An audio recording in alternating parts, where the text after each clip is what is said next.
ভারত এবং সাউথ আফ্রিকার মধ্যে চলতে থাকা ওয়ানডে সিরিজ শেষ হওয়ার পরই এইবার শুরু হতে চলেছে দুই দলের মধ্যে দারুণ উত্তেজনাপূর্ণ 5 ম্যাচের একটি লম্বা টি-20 সিরিজ, যেখানে আমাদের সামনে অপেক্ষা করছে প্রচুর রোমাঞ্চ, টানটান উত্তেজনা আর দারুণ ক্রিকেট অ্যাকশন।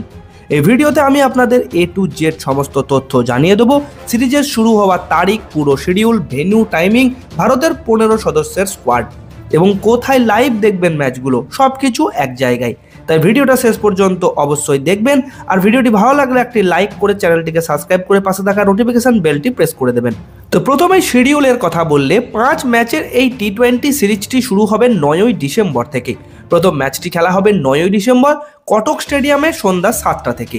দ্বিতীয় ম্যাচটি খেলা হবে 11ই ডিসেম্বর নাগপুর স্টেডিয়ামে। তৃতীয় ম্যাচটি খেলা হবে 14ই ডিসেম্বর ধরমশালা স্টেডিয়ামে। চতুর্থ ম্যাচটি খেলা হবে 17ই ডিসেম্বর লখনৌ স্টেডিয়ামে এবং পঞ্চম ম্যাচটি খেলা হবে 19 ডিসেম্বর আহমেদাবাদ স্টেডিয়ামে।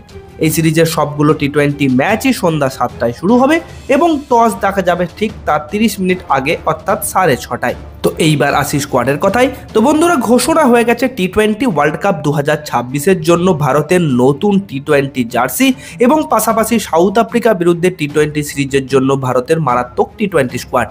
তো এই স্কোয়াডে প্রথমেই ব্যাটসম্যান বিভাগে থাকবেন ক্যাপ্টেন সূর্যকুমার যাদব, এছাড়াও থাকছেন শুভমান গিল, তিলক বর্মা এবং অভিষেক শর্মা। শুভমান গিল ইনজুরি কাটিয়ে এই সিরিজে কামব্যাক করতে চলেছেন। এরপর উইকেট কিপার হিসাবে থাকছেন দুইজন প্লেয়ার, সঞ্জু স্যামসন এবং জিতেশ শর্মা। ঋষভ পান্তের জায়গা হয়নি এই টি-20 স্কোয়াডে। অলরাউন্ডার বিভাগের কথা বললে থাকছেন হার্দিক পান্ডিয়া, শিবম দুবে, আকসার প্যাটেল এবং ওয়াশিংটন সুন্দর। তাহলে অনেকদিন পর ইনজুরি থেকে রিকভার করে এই সিরিজে কামব্যাক করবেন হার্দিক পান্ডিয়া। আর বন্ধুরা, বোলার বিভাগে থাকছে 5 জন প্রপার বোলার, জাসপ্রীত বুমরা, আকসদীপ সিং, হর্ষিত রানা, বরুণ চক্রবর্তী এবং কুলদীপ যাদব। জাসপ্রীত বুমরা ওয়ানডে সিরিজে বিশ্রাম পেয়েছিলেন, এবার টি-20 সিরিজে তিনি কামব্যাক করবেন। আর বন্ধুরা, সবশেষে জানিয়ে দিই কোথায় আপনারা এই ম্যাচ লাইভ দেখতে পারবেন।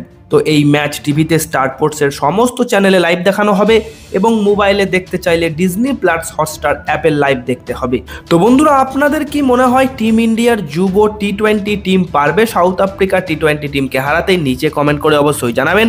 ভিডিওটি ভালো লাগলে একটি লাইক করুন, চ্যানেলটিকে সাবস্ক্রাইব করুন এবং চ্যানেলের সব ভিডিও সবার আগে পেতে নোটিফিকেশন বেলটিও প্রেস করতে ভুলবেন না। ধন্যবাদ।